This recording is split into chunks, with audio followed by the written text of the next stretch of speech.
Continuamos essa semana na novela Corte de Gastos.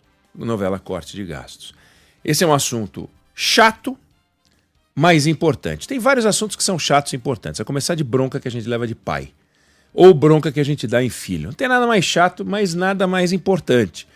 Tem que educar, etc. Né? E corte de gastos é uma dessas coisas chatas e importantes. Não dá para o governo achar que pode gastar o que quer, da forma que quer, quanto quer. Não tem jeito. Simplesmente não dá.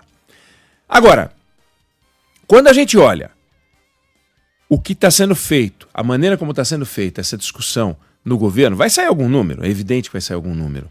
Mas é de se perguntar se esse número vai ser suficiente para acalmar o mercado. Bom, o presidente Lula deu uma entrevista nesse final de semana para um podcast daquele senador Cajuru. E lá pelas tantas, ele foi perguntado sobre mercado e ele fala sobre mercado. Vamos ver o que disse o presidente Lula, porque o presidente Lula, quando eu digo que pode não ser o bastante para acalmar o mercado, vamos ver o que ele falou do mercado. Eu conheço bem o discurso do mercado, a gana especulativa do mercado, e eu às vezes acho que o mercado age com uma certa hipocrisia, sabe, com uma contribuição muito grande da imprensa brasileira para tentar criar confusão na cabeça da sociedade. Veja, obviamente que eu disse isso no meu primeiro mandato, a gente só pode gastar aquilo que a gente produz, aquilo que a gente ganha, aquilo que a gente tem capacidade de arrecadar. Mas se o governo tiver que fazer uma dívida para construir um ativo novo, pode fazer essa dívida, não tem nenhum problema. Acontece que nós não podemos mais jogar toda vez que você tem que cortar alguma coisa em cima do ombro das pessoas mais necessitadas. Então, o presidente fez 3 afirmações. A primeira, que o mercado, com o apoio da imprensa, de alguma maneira tenta fazer uma confusão na cabeça da sociedade. A outra é que o governo, se tiver que contrair uma dívida para criar um ativo, tudo bem, um ativo novo, tudo bem. E terceiro, que não se pode colocar o corte no orçamento nas costas de quem mais precisa. Ele falou algo que faz todo sentido, ou seja, o governo não pode realmente ser responsabilizado quando o endividamento tem a ver com a criação de um novo ativo. Agora, qual é o novo ativo que o governo está fazendo? Ele está construindo uma nova Itaipu, está construindo uma nova Belo Monte, está fazendo uma nova Transamazônica, sei lá, está fazendo uma ferrovia. O que o governo está fazendo? Não está fazendo nada. Não existe, não é um novo ativo. O governo está se endividando para pagar juros. O governo está se endividando com despesas correntes. O governo está se endividando para pagar salário. O governo está se endividando para pagar previdência. O governo está se endividando com despesas que não são um ativo. Não importa se o governo chama gastos de educação de investimento. Não importa se alguém disser que chamar uma vaca de galinha. Ela não vai virar galinha. A vaca é vaca, galinha é galinha. Despesa é despesa, investimento é investimento. O governo gasta quase metade de tudo com previdência. Previdência dos militares, previdência do funcionalismo, previdência das pessoas. Não dá. Não há nenhum lugar no mundo que gaste tanto com previdência e mesmo sem gastar tanto com previdência, os países fizeram ajustes fiscais.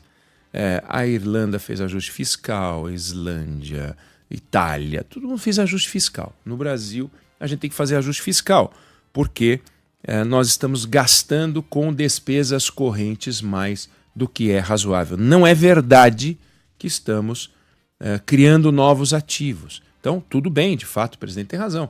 Se fosse para criar um novo ativo, uma dívida faz sentido, né? Você vai trocar uma coisa por outra, mas não é o caso. A segunda coisa que o presidente disse é que não se pode colocar nas costas dos necessitados o custo do Estado, o custo dos cortes. E é verdade, não se pode mesmo. E hoje tem que procurar um jeito, e seria muito civilizado fazer isso, de não cortar em cima de quem mais precisa, ou seja, desvinculando o orçamento da educação e da saúde. E é preciso que as pessoas entendam de uma forma clara. Hoje, o governo faz uma despesa com educação que é uma despesa importante. Em porcentagem do PIB, é muito importante comparado a qualquer país do mundo. Se, no entanto, o governo tem um aumento de arrecadação, ele é obrigado a gastar mais com educação, não porque precisa pagar mais aos professores.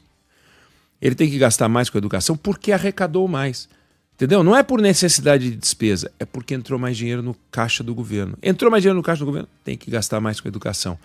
Não faz o menor sentido isso. Tem que gastar mais com educação porque precisa gastar aqui ou ali, independente de entrar ou não entrar. Se não entrar, não gasta. Se entrar, gasta até o necessário. Não pode ter uma relação direta entre o que entra e o que você vai gastar com educação e saúde, porque tem uma vinculação. Imagine você se houvesse uma vinculação do seu salário com o condomínio do apartamento que você ocupa. Você tem um aumento salarial, tem que pagar mais condomínio. Não faz sentido. As despesas condominiais, elas correm por uma lógica própria, como as despesas de educação e de saúde, não pela receita, segundo a receita. Então não faz o menor sentido. E, por fim, dizer que o mercado se une à imprensa para criar uma confusão na sociedade é uma fake news, é difundir algo que não é verdade. Primeiro, o mercado não é o sistema financeiro. O sistema financeiro é parte do mercado. O mercado é uma quantidade enorme de decisões que são tomadas por pessoas que compram um carro ou vendem um carro e querem saber o que vão fazer com o dinheiro, por pessoas que têm uma loja e querem saber se vão abrir a segunda loja, por pessoas que têm um açougue e querem saber se vão comprar mais carne ou menos carne, se vão comprar mais frango ou mais carne de peixe ou mais carne vermelha, por alguém que é um prestador de serviço e quer saber se contrata uma pessoa para ajudá-lo no trabalho ou não contrata uma pessoa para ajudá-lo no trabalho. E também o mercado financeiro. Só que o mercado financeiro, ele não vive do dinheiro dele. Ele pega o dinheiro de uma pessoa, que aplica no banco, e empresta para outra pessoa. Ela só vai emprestar para outra pessoa a uma taxa de juros X se ela confiar que as coisas vão andar. Pega, por exemplo, uma empresa qualquer. Ela resolve lançar um papel no mercado. Ela pode lançar e não aparecer ninguém para comprar, se não confiar nessa empresa. Então, quando o país não tem credibilidade, quando o país tem uma credibilidade baixa, e o Brasil tem uma credibilidade baixa comparado a países como Estados Unidos, Japão e outros que têm um grau de endividamento que pode ser maior do que o nosso, não importa, o Japão tem um grau de endividamento maior do que o nosso, mas ele não precisa jogar a taxa de juros lá em cima, porque as pessoas sabem que o Japão não vai deixar de pagar. Os Estados Unidos podem ter uma taxa de juros mais baixa do que a nossa, porque as pessoas sabem que os Estados Unidos não vão deixar de pagar. Agora, aqui é um problema. Então, para emprestar dinheiro para o governo, ou para empresas no Brasil, o que acaba acontecendo é que as pessoas exigem um prêmio maior, uma recompensa maior. E essa recompensa é uma taxa de juros mais alta. Não é uma relação incestuosa entre o mercado financeiro e a imprensa. Nada disso, não faz o menor sentido. O que acontece é que tudo isso, num ambiente de desajuste, produz inflação. E o presidente Lula, ele chegou a dar essa declaração numa entrevista que ele deu, aliás, numa fala que ele fez numa reunião ministerial em junho ou julho, falando justamente sobre inflação. Vamos ver? Eu acredito que os nossos números até agora são todos positivos, apesar da perspectiva de uma crise internacional, sabe, que o dólar vem causando no mundo inteiro. A gente se mantém muito equilibrado, sabe? A gente se mantém numa situação boa, o emprego está crescendo, o salário está crescendo, a massa salarial está crescendo, o desemprego está caindo, ou seja, e a inflação está totalmente equilibrada. Esse é um dado muito importante, porque toda vez que alguém fala de inflação, eu fico preocupado, Simone, porque eu aqui talvez tenha sido o único que vivi dentro de uma fábrica, o Marinho também, recebendo salário com a inflação de 80% ao mês. Então eu sei o que é devastador a inflação na vida do trabalhador. A parte da fala dele que não faz sentido é dizer que a inflação está totalmente equilibrada. Não está.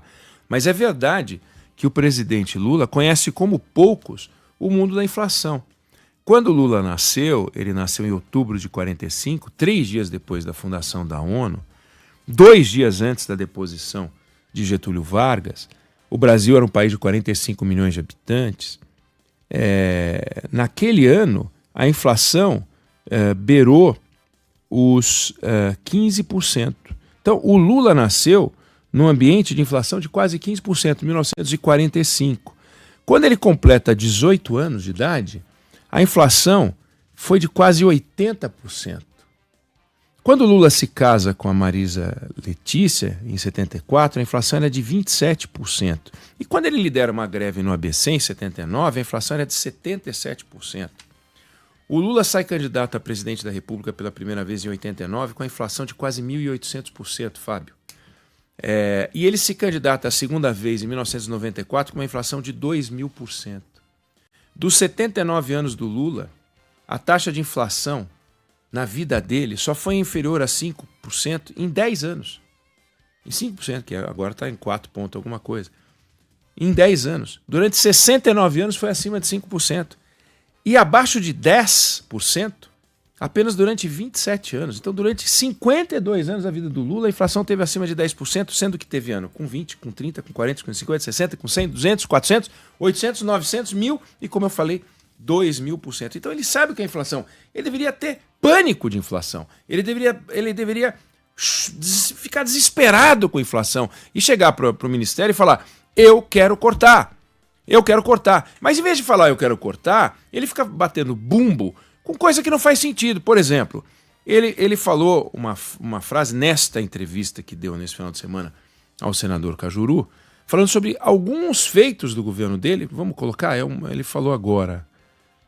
Esse país se esquece que a gente não tinha Ministério da Cultura, Ministério do Indígena, Ministério da Igualdade Racial e que nós estamos reconstruindo isso porque nós achamos que é necessário que a sociedade brasileira tenha representatividade. O que tem a ver isso com despesa e com inflação? Primeiro, que é uma demagogia. O Ministério dos Povos Indígenas tem um orçamento de 650 milhões de reais. O Ministério da Igualdade Racial tem um orçamento de 180 milhões de reais. E nós estamos falando de despesas de dezenas e dezenas de bilhões de reais que precisam ser cortadas. Ter ou não o Ministério da Igualdade Racial não adicionou nada do ponto de vista de custo, 180 milhões de reais. Com um detalhe para lá de interessante, o Lula condena nessa entrevista os deputados e senadores, porque eles querem as emendas, mas o Ministério dos Povos Indígenas fez um guia para orientar os deputados e senadores a apresentar emendas justamente para FUNAI. E foi tão bem sucedido que neste ano foram 700 milhões de reais em emendas para a FUNAI, mais do que o orçamento dos povos indígenas, que, como eu falei, foi de 650 milhões de reais. O presidente é um homem inteligente. O presidente é um homem vivido. O presidente sabe fazer política. Mas ele não pode, a pretexto de manter um governo animado, com a militância animada, também esconder a verdade. O PT parece acreditar, e Dilma já disse isso, que gasto é vida, parece acreditar que ou você gasta ou você não está governando, o que não é verdade. Não é verdade. Se gastar fosse vida, todos os países seriam ricos. Um senador, dia desses, disse isso, eu já disse isso aqui. Ele disse, bastaria pegar o dinheiro orçamentário e jogar na economia. Não é assim que funciona.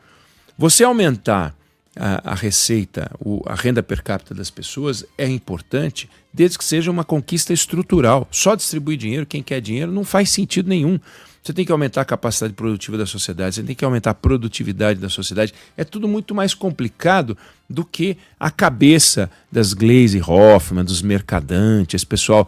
Acredita, não é simples assim, assina o cheque e pronto. Pô, esse dinheiro saiu de onde? De onde saiu esse dinheiro? Esse dinheiro não tem origem. O dinheiro que tem origem é origem produzido pela riqueza. A produção de riqueza não é algo que que o Estado produz. O Estado não produz riqueza. Então, quando o Estado pega dinheiro e dá para alguém, ele não está produzindo nada. Ele está redirecionando o dinheiro daqui para lá e, no entanto, ele está exagerando a tributação, como no Brasil a gente tem uma tributação assombrosa, e tornando a produção proibitiva. E quando ele torna a produção proibitiva, o que acaba acontecendo é que a economia não cresce o que pode crescer. Então o Brasil já viveu seu momento de tigre, asiático crescendo pra caramba, mas o Brasil só vai voltar a crescer de forma expressiva, e 3% não é uma forma expressiva, se o enfiarem na cabeça, os governantes enfiarem na cabeça que é preciso fazer algo estrutural. Estrutural precisamos rever os gastos obrigatórios. Nenhum país no mundo tem a quantidade de gastos obrigatórios que o Brasil tem. Tudo é obrigatório, sobra muito pouco para poder investir.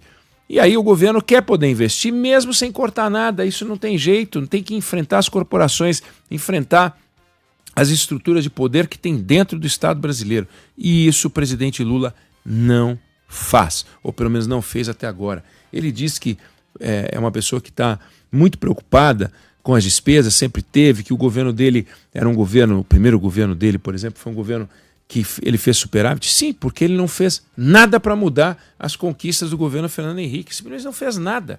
Só que agora ele está querendo fazer coisas que o dinheiro que ele tem na mão não permite. Então vamos ver, vamos acompanhar essa semana se vai sair ou não o pacote de gastos. O risco é sair um pacote de gastos modesto e que deixe todo mundo desapontado e o dólar sobe. Vamos torcer para o governo soltar um pacote de gastos que reafirme a esperança que as pessoas precisam ter no governo para a gente poder seguir em frente. Eu não sei se você concorda ou discorda, mas essa é a opinião que eu tenho sobre o assunto.